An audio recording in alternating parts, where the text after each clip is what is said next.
ಚಿಕ್ಕಮ್ಮ ನೋಡಿ ಇಲ್ಲಿ ಅಕ್ಕ ಅಳ್ತಾ ಕೂತಿದ್ದಾಳೆ. ಇಲ್ಲಿ ಯಾರು ಇಲ್ವಲ್ಲ, ನಂಗೆ ಯಾರು ಕಾಣಿಸ್ತಿಲ್ಲ.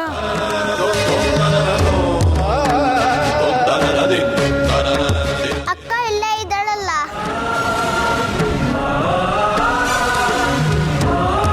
ಅಕ್ಕ ಅಳ್ಬೇಡಕ್ಕ.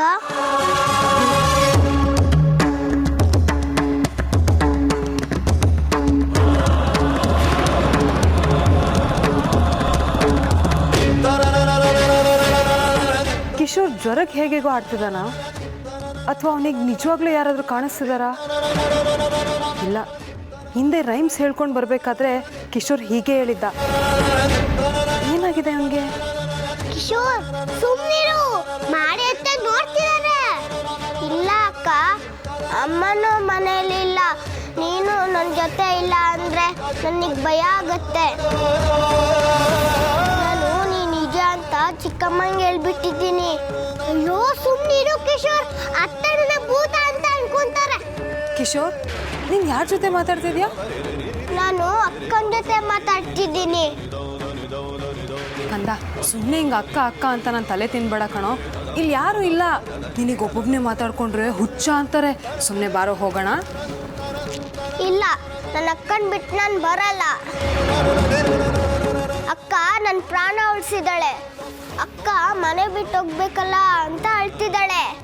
ನಾನು ಅಕ್ಕನ ಜೊತೆನೇ ಇರ್ತೀನಿ. ವಾಟ್? ಅಕ್ಕ ನಿನ್ನ ಪ್ರಾಣ ಉಳಿಸಿದ್ಲಾ? ಏನು ಹೇಳ್ತಿದ್ಯಾ ನೀನು? ಹ್ಞೂ ಚಿಕ್ಕಮ್ಮ, ರಾಗಿಣಿ ಅತ್ತೆ ದೇವಸ್ಥಾನ ಕರ್ಕೊಂಡೋದಾಗ ಎಲ್ಲೋ ಬಿಟ್ಬಿಟ್ಟಿದ್ರಲ್ಲ, ಅವಾಗ ಅಕ್ಕನೇ ನನ್ನ ಸೇಫ್ ಮಾಡಿ ಮನೆಗೆ ಕರ್ಕೊಂಡ್ಬಂದಿದ್ದು. ಹೌದಾ? ಅಕ್ಕ ರಾಗಿಣಿ ಅಂತ ಪ್ರಯತ್ನ ಮಾಡಿದ್ಲು ಅಂತ ಅಷ್ಟೇ ಹೇಳಿದ್ರು. ಈ ವಿಷಯ ಹೇಳಲೇ ಇಲ್ವಲ್ಲ? ಹೇಳಿದ್ರೆ ನೀವು ನಂಬಲ್ಲ. ಅಕ್ಕನ ಭೂತ ಅಂತಿದೆ ಅಂತ ಯಾರಿಗೂ ಹೇಳಿಲ್ಲ. ಅದಕ್ಕೇನೆ ಅಕ್ಕ ಯಾರ ಕಣ್ಣಿಗೂ ಕಾಣಿಸಲ್ಲ.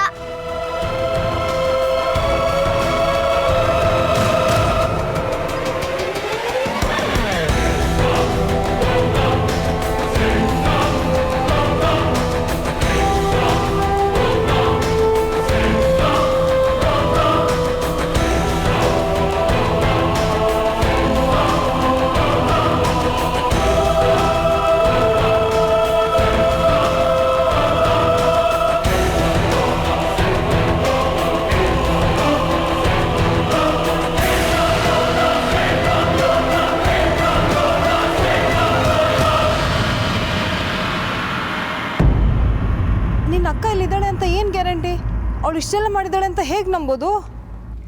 ಅಕ್ಕ ಅಕ್ಕ, ನೀನು ಇಲ್ಲಿದ್ಯಾ ಅಂದ್ರೆ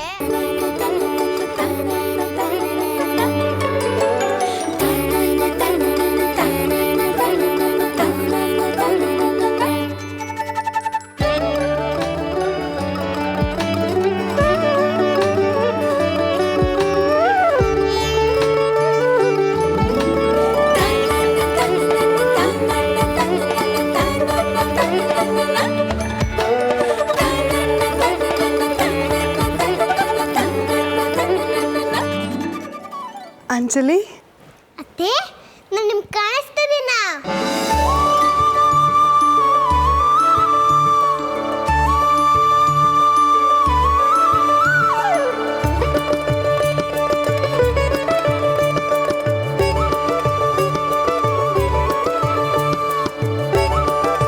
ಕಾಣಿಸ್ತಿದ್ಯಾ ಪುಟ್ಟ? ಎಷ್ಟು ಮುದ್ದಾಗಿದ್ಯಾ ನೀನು. ಇಷ್ಟು ದಿನ ನೀನು ನಿಮ್ಮ ಮನೇಲಿರೋ ವಿಷಯ ನಂಗೆ ಗೊತ್ತೇ ಆಗ್ಲಿಲ್ವಲ್ಲ. ಹುಚ್ಚುಚ್ಚಾಗಿ ಆಡ್ತಾರೆ ಅಂತ ಎಲ್ಲ ಅನ್ಕೊಂಡಿದ್ರು. ಆದರೆ ಅಕ್ಕನ ಜೊತೆ ನಿನ್ನಂತ ಒಂದು ಮುದ್ದಾದ ಮಗು ಇದೆ ಅನ್ನೋ ಸತ್ಯ ಯಾರಿಗೂ ಗೊತ್ತೇ ಆಗಲಿಲ್ಲ. ಈಗಲಾದರೂ ನೀನು ನನ್ನ ಕಣ್ಣಿಗೆ ಕಾಣಿಸ್ಕೊಂಡಿಯಲ್ಲ, ಥ್ಯಾಂಕ್ ಗಾಡ್. ನಾನು ತುಂಬ ಪುಣ್ಯ ಮಾಡಿದ್ದೀನಿ ಅಂಜಲಿ.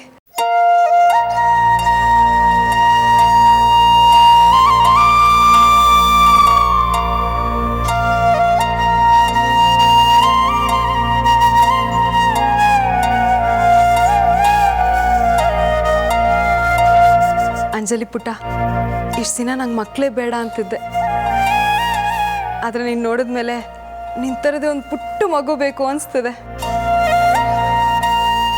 ಇವತ್ತಿಂದ ನಿನ್ನ ಮಕ್ಕಂಗೆ ಮಾತ್ರ ಮಗಳಲ್ಲ, ನನಗೂ ಕೂಡ ಮಗಳೇ. ಇನ್ಮೇಲೆ ನೀನು ಅಳಬಾರ್ದು, ನಾನಿನ್ನ ಎಲ್ಲಿಗೂ ಕಳಿಸಲ್ಲ. ಅಕ್ಕ ಬರೋ ತನಕ ನೀವಿಬ್ರು ನನ್ನ 2 ಕಣ್ಗಳ ಥರ ನೋಡ್ಕೋತೀನಿ.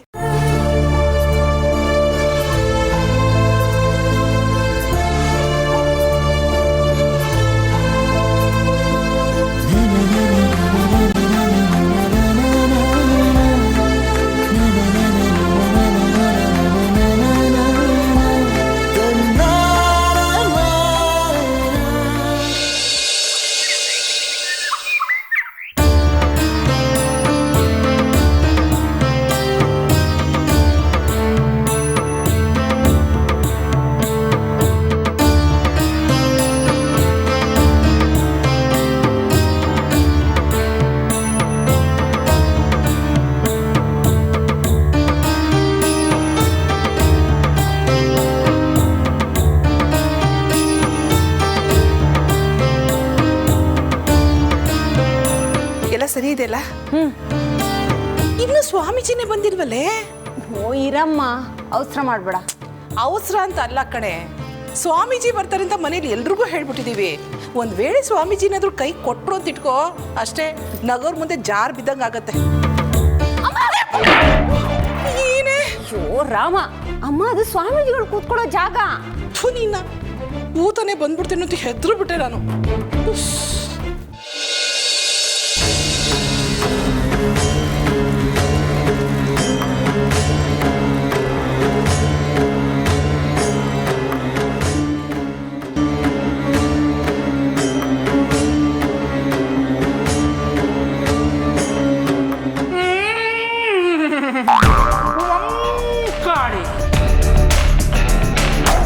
ಅಮ್ಮ, ಸ್ವಾಮೀಜಿಗಳು ಬಂದ್ಬಿಟ್ರು.